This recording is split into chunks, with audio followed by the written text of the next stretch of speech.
જાગૃતિ વધી હોય એવું લાગે છે। શિયાળાની સવારમાં યોગ અને એક્સરસાઇઝ કરવાનું મહત્વ ખૂબ વધી ગયું છે। એક્સરસાઇઝ માટે આવતા જે લોકો છે એ સવારમાં સૌથી વધારે આવતા હોય છે અને એ જ કારણથી સામાન્ય દિવસો કરતાં બગીચાઓમાં લોકોની સંખ્યા હાલમાં વધારે દેખાઈ રહી છે। વર્તમાન સમયમાં યોગ અને એક્સરસાઇઝને લઈને લોકો ખૂબ જાગૃત છે। એમાં ઠંડીની સિઝનમાં લોકો પોતાના આરોગ્યની ચિંતા વધારે કરતા હોય છે।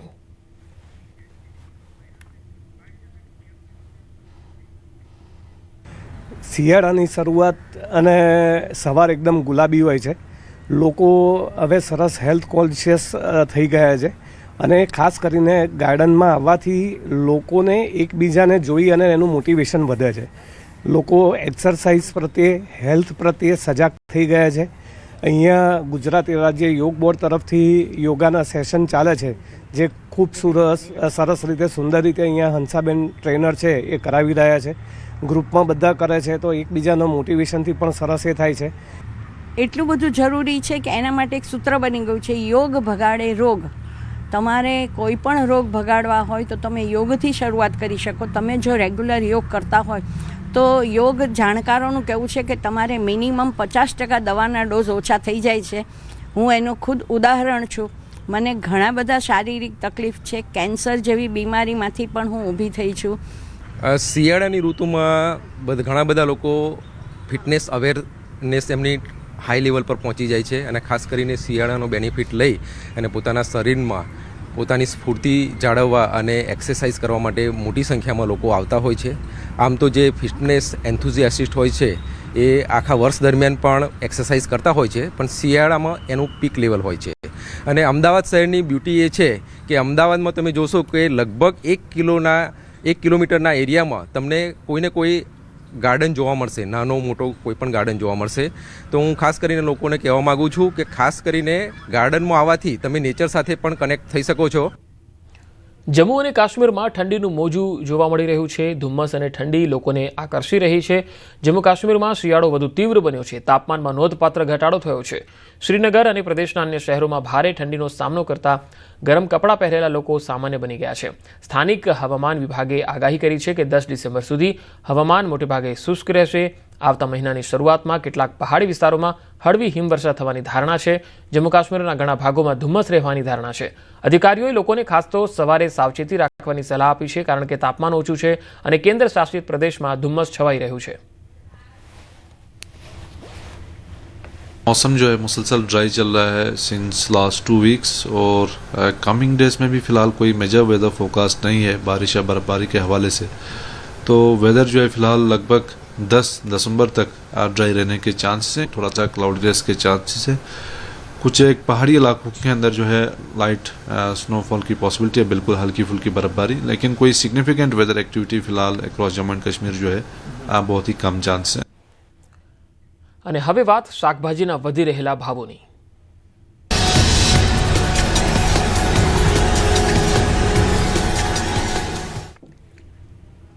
રાજ્યમાં શિયાળાની શરૂઆત તો થઈ પરંતુ સામાન્ય રીતે ખેડૂતો અને ગ્રાહકો માટે રાહત લઈને આવતી હોય છે કારણ આ સિઝનમાં લીલા શાકભાજી સસ્તા હોય છે અને ઉત્પાદન વધારે થતું હોવાથી બજારમાં ભાવ સ્થિર રહેતા હોય છે। પણ આ વર્ષે પરિસ્થિતિ બિલકુલ ઉલટી છે। શહેરથી લઈને તાલુકા વિસ્તાર સુધી શાકભાજીના ભાવમાં ભારે ઉછાળો જોવા મળ્યો, જેના કારણે સામાન્ય માણસના રસોડાના બજેટમાં મોટું ગાબડું પડ્યું। જે શાકભાજી સામાન્ય દિવસોમાં 20 થી 30 રૂપિયા મળતા હતા એ હવે 80 થી 100 રૂપિયા પ્રતિ કિલો મળી રહ્યા છે। રીંગણ 25 રૂપિયાથી સીધા 100 રૂપિયા થઈ ગયા છે તો દૂધી 20 રૂપિયાથી સીધી 100 રૂપિયા કિલોએ પહોંચી ગઈ છે। શિયાળાનું શાક ગણાતું તુવેર સિંગ પણ 100 રૂપિયા પ્રતિ કિલોના ભાવે વેચાઈ રહ્યું છે। ભીંડા, ટામેટા, વાલોર, પાપડી અને મેથી સહિતના મોટાભાગના શાકભાજી 80 થી 100 ની રેન્જમાં આવી ગયા। આમ ખાવું તો શું ખાવું એવી પરિસ્થિતિ સર્જાઈ રહી છે। તો શિયાળામાં શાકભાજી સસ્તા થતા હોય છે અને લીલા શાકભાજી શિયાળામાં આ સિઝનમાં આરોગવાથી ફાયદો પણ થતો હોય છે શરીરને। એટલા માટે લોકો લીલા શાકભાજીનું સેવન પણ વધારે કરતા હોય છે સસ્તા હોવાના કારણે। પરંતુ આ વખતની સિઝનમાં શાકભાજી જે છે એ ખૂબ મોંઘા થઈ રહ્યા છે। સ્થાનિક વેપારીઓ કહી રહ્યા છે કે શાકભાજીના ભાવ વધારા પાછળ કેટલાક કારણો છે અને જો તેને સમજીએ તો શાકભાજીનો ઉતારો સામાન્ય કરતાં ઓછો આવ્યો છે। પહેલાં કરતાં જે ઉત્પાદન થતું હતું એ પ્રમાણમાં ઓછું લાગી રહ્યું છે। બચેલો પાક જે છે એમાં પણ જ્યારે માવઠું થયું છે તેના કારણે શાકભાજીના પાકોને થોડું નુકસાન થયું છે, તેના લીધે પણ આ ભાવો વધી રહ્યા છે।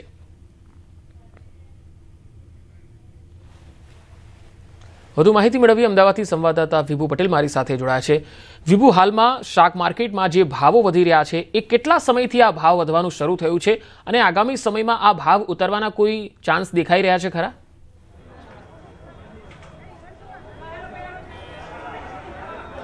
પંકજ, સામાન્ય રીતે શિયાળો આવતો હોય છે અને શિયાળામાં લીલા શાકભાજી છે તે ભરપૂર માત્રામાં આવતા હોય છે અને ભાવ પણ નીચા હોય છે. આપને દ્રશ્યો પણ બતાવવા માંગીશ કે અમદાવાદમાં જનરલી બધું જ શાકભાજી બહારથી આવતું હોય છે અને શાકભાજીના ભાવ છે શિયાળામાં ઓછા હોય છે અને લોકો પણ લેવા માટે આવતા હોય છે.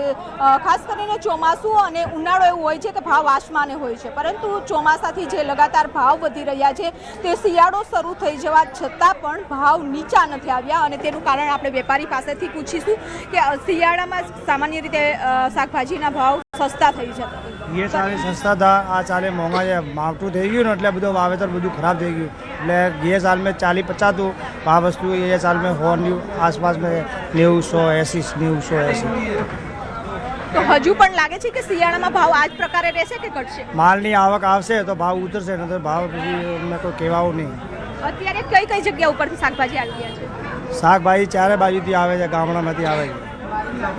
તો અત્યારે જોઈ શકો છો કે ભીંડા છે, રીંગણા છે, તમામ જે શાકભાજી છે તેના ભાવ છે 100 રૂપિયાની આસપાસના છે. કારણ કે અત્યારે જે રીતે માવઠું થયું અને માવઠાના કારણે ભાવ છે હંમેશા માટે ઊંચા રહ્યા છે, નીચા નથી આવતા. કારણ કે શાકભાજીની આવક પણ ઓછી થઈ રહી છે, કારણ કે માંગ સાથે બેન, આપ ક્યાંથી આવ્યા છો? રાણીપથી છે. કાલુપુર સ્પેશિયલ શાકભાજી લેવા આવ્યા? હા. આપણે જનરલી અમદાવાદ એવું છે વિસ્તાર કે અલગ અલગ વિસ્તારમાં અલગ અલગ પ્રકારે ભાવ હોય છે. એ ભાવ અલગ અલગ જ હોય છે અને અત્યારે ભાવ વધારે છે શાકનો. એમ અહીંયા કેવા ભાવ લાગ્યા છે? થોડાક ઓછા છે, એમ માપના કહેવાય. આપણે લારીઓ કરતાં અહીંયા થોડોક ફેર પડે. ઓકે, તો આ અત્યારે આ કાલુપુર માર્કેટ છે અને કાલુપુર માર્કેટમાં પણ લોકો આવતા હોય છે. એટલે સામાન્ય રીતે અમદાવાદ વિસ્તાર એવો છે કે અમદાવાદમાં વિસ્તાર વાઇઝ ભાવ છે તે જોવા મળતા હોય છે. પોસ્ટ વિસ્તારમાં ખૂબ જ ઊંચા ભાવ હોય છે અને એટલા માટે જ લોકો કાલુપુર માર્કેટ અથવા તો જમાલપુર માર્કેટ છે ત્યાં શાકભાજી લેવા માટે આવતા હોય છે. આપ ક્યાંથી આવ્યા છો? નવા વાડજથી. સ્પેશિયલ શાકભાજી લેવા આવ્યા છો? આજ સન્ડે છે. હા, એટલે અમે બે એકલા હોઈએ તો ઓછું વપરાય તો લોકલ લઈએ. અત્યારે ફેમિલી થોડું વધારે છે તો વધારે લેવા માટે અહીંયા આવે. ભાવ લાગે છે કે શિયાળામાં જે નીચા હોવા જોઈએ એ નથી અત્યારે? હા, એટલે મોંઘવારી પ્રમાણે ભાવ નથી વધ્યા એટલા. તો અત્યારે સામાન્ય રીતે ભાવ છે તે ઘટી જતા હોય છે, પરંતુ અત્યારે આ માર્કેટ છે ને માર્કેટમાં લોકો પોતાના પરિવાર મોટું હોય છે એટલે કે ઓછું લેવું હોય તો લોકલ માર્કેટમાંથી લઈ લેતા હોય છે. પરંતુ જનરલી એક વીકનું જ્યારે શાકભાજી લેવાનું હોય છે ત્યારે લોકો કાલુપુર માર્કેટમાં આવતા હોય છે, કારણ કે અન્ય માર્કેટ કરતાં ભાવ થોડા અહીં સસ્તા પડતા હોય છે. એટલા માટે લોકો અહીં શાકભાજી લેવા માટે આવી રહ્યા છે. ડિમાન્ડ છે તે પ્રમાણે શાકભાજી આવી નથી રહ્યું, કારણ કે માવઠું થયું ને માવઠામાં શાકભાજીના પાકને ખૂબ જ મોટું નુકસાન થયું છે. વિભુ, અત્યારે જે શાકભાજી વેચાઈ રહ્યા છે એમાં સૌથી મોંઘું શાક કયું છે અને એની રેન્જ જે છે, શરૂઆત શાકભાજીના રેન્જ જે અત્યાર સુધી 20-30 રૂપિયામાં શાક મળે છે, હવે મિનિમમ કેટલા રૂપિયામાં એ શાક વેચાઈ રહ્યું છે?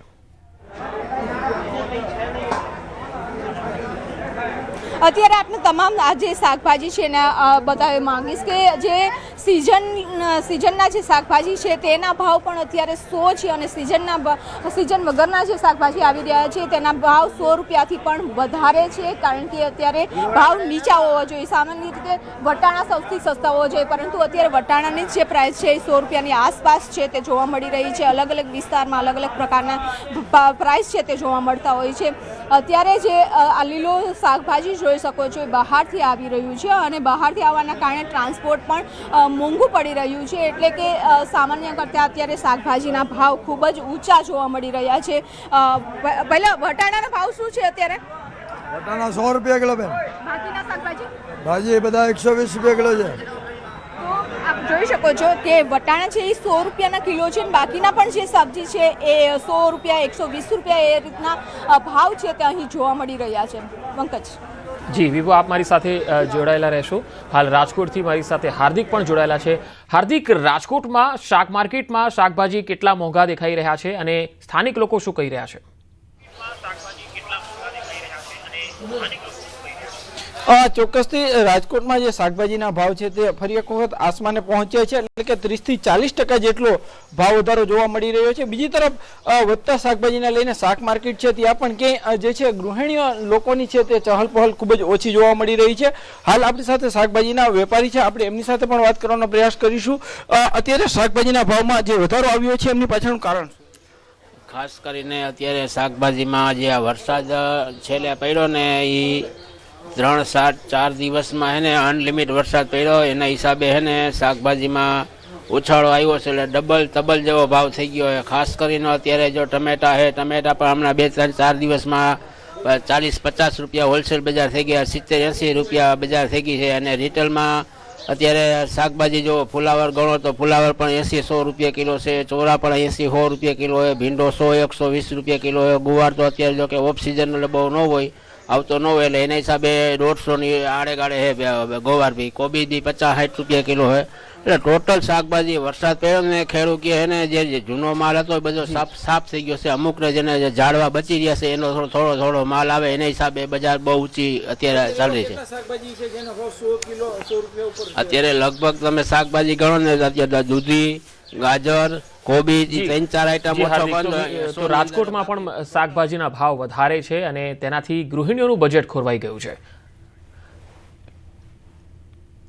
હાલ શિયાળાની શરૂઆતમાં જ બજારમાં વિવિધ શાકભાજી જોવા મળે છે. માર્કેટ લીલાછમ શાકભાજીથી છવાઈ જાય છે, ત્યારે ગત મહિને કમોસમી વરસાદથી ખેડૂતોને પાકની સાથે શાકભાજીમાં પણ મોટા પાયે નુકસાન થયું હતું. શાકભાજીનું વાવેતર કરતા ખેડૂતનો ખર્ચ વધુ અને ઉપજ ઓછી થવા પામી છે. બારડોલી શાક માર્કેટમાં જે ખેડૂતો 500 કિલો શાકભાજી માર્કેટમાં વેચવા આવતા હતા તે ખેડૂતો હાલ 100 કિલો શાકભાજી લઈને આવે છે. કમોસમી વરસાદના લીધે પાકોનું ઉત્પાદનમાં માર પડ્યો, એના લીધે ભાવ વધારો થઈ ગયો છે, એટલે જે ગ્રાહકો છે લેવા માટે તકલીફ પડે છે. અત્યારે ભાવો ઉચકાયેલા છે એટલે ખેડૂતોને ગ્રાહકોને લેવા માટે બહુ તકલીફ પડે છે ભાવ એટલું વધવાથી. કમોસમી વરસાદ પડવાથી નુકસાન તો ગયું, પણ થોડું ગરમી, હવે વરસાદ જવાને લીધે આ પાપડીનો પાક ચાલુ થયો, તેમાં અમને થોડો રાહત મળતી છે, ભાવ મળી રહી છે. કમોસમ વરસાદને કારણે માલની આવક ઓછી હોવાને કારણે ભાવમાં વધારો થયો છે. જે ખેડૂત લોકો 500 કિલો લાવતા હતા તેમનો જેમ 100 કિલો માલ નીકળતો છે, તેને કારણે ભાવમાં વધારો થયો છે. અને હવે બુટલેગર બનેલી પોલીસની વાત.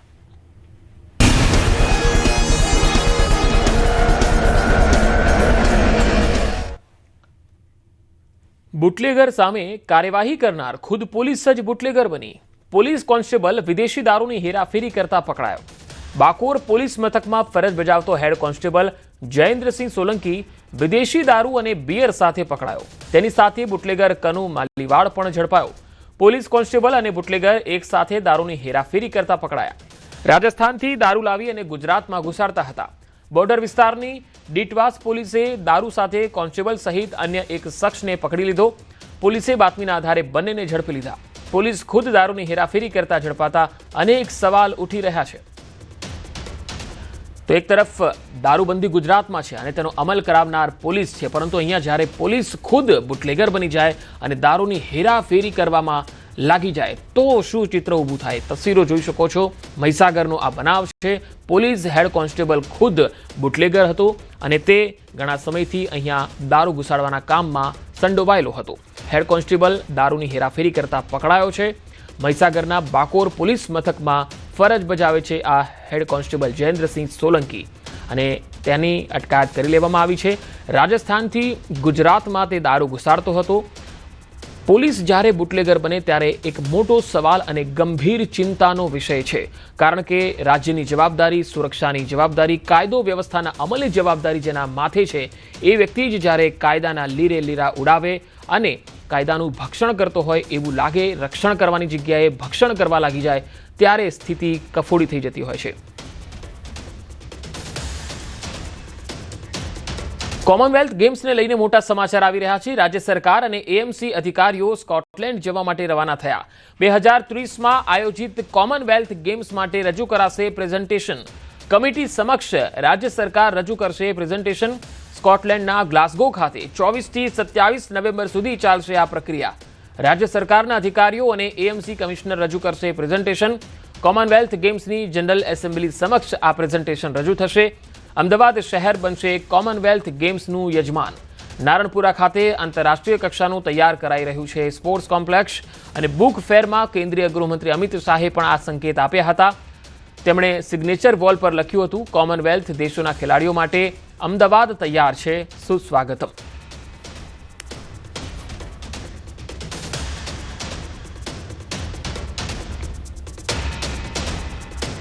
તો CWG 2030 માટેનું આ પ્રેઝન્ટેશન આંતરરાષ્ટ્રીય કક્ષાનું કોમ્પ્લેક્સ જ્યારે અમદાવાદમાં તૈયાર થઈ ગયું છે ત્યારે ગૃહમંત્રી અમિત શાહે પણ આ અંગેના સંકેત આપ્યા છે. ત્યારે એએમસીની એક ટીમ જે છે એ સ્કોટલેન્ડ માટે રવાના થઈ છે અને તેઓ એક પ્રેઝન્ટેશન આપવાના છે. કોમનવેલ્થ ગેમ્સને લઈને આ પ્રેઝન્ટેશન રજૂ થશે. વધુ માહિતી મેળવીએ, સંવાદદાતા પ્રણવ પટેલ મારી સાથે જોડાયા છે. પ્રણવ, જે એએમસીની જે ટીમ સ્કોટલેન્ડ રવાના થઈ છે, આ પ્રેઝન્ટેશન કયા પ્રકારનું રહેશે?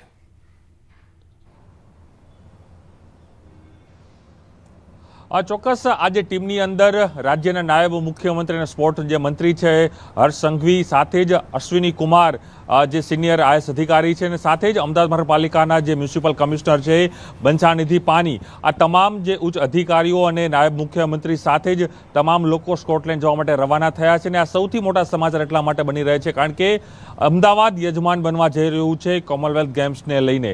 તેને લઈને તમામ જે પ્રેઝન્ટેશન છે, કઈ રીતે ઇન્ફ્રાસ્ટ્રક્ચર છે તે મહાનગરપાલિકા રાજ્ય સરકારે અહીં ઊભું કર્યું છે, તેને લઈને આખું પ્રેઝન્ટેશન છે તે રજૂ કરવામાં આવશે. મહદઅંશે જે રીતે અમદાવાદ શહેરમાં આંતરરાષ્ટ્રીય કક્ષાના જે સ્પોર્ટ કોમ્પ્લેક્સો તૈયાર કરવામાં આવ્યા છે, નારણપુરા ખાતે જે વીર સાવરકર સ્પોર્ટ કોમ્પ્લેક્સ છે તે એક આંતરરાષ્ટ્રીય કક્ષાનું એક કોમ્પ્લેક્સ બનાવવામાં આવ્યું છે. એ જ રીતે અમદાવાદના પૂર્વ વિસ્તાર હોય કે પશ્ચિમ વિસ્તાર છે, એ તમામ વિસ્તારોમાં મિની જે સ્પોર્ટ કોમ્પ્લેક્સ પણ તૈયાર કરવામાં આવ્યા છે. તેને લઈને પણ પ્રેઝન્ટેશન રજૂ કરવામાં આવશે. તો સાથે જ અમદાવાદ શહેરમાં કઈ રીતે ઇન્ફ્રાસ્ટ્રક્ચર છે ટ્રાન્સપોર્ટને લઈને ખેલાડીઓ માટે, તેને રહેવાની કઈ રીતની વ્યવસ્થા થશે, આ તમામ જે મુદ્દાઓને સાથે જ અમદાવાદ મ્યુનિસિપલ કમિશનર, સાથે જ જે કહી શકાય અશ્વિની કુમાર, નાયબ મુખ્યમંત્રી હર્ષ સંઘવી, આ તમામ લોકો હાલ જે કહી શકાય જે અપડેટ મળી રહ્યું છે તે પ્રમાણે સ્કોટલેન્ડ જવા માટે રવાના થયા છે. અને જે કોમનવેલ્થ ગેમ્સની જે કમિટી છે તેની સમક્ષ જે એસેમ્બલી કહેવામાં આવે છે તેની સમક્ષ સમગ્ર પ્રેઝન્ટેશન છે તે રજૂ કરશે. અને પ્રેઝન્ટેશનમાં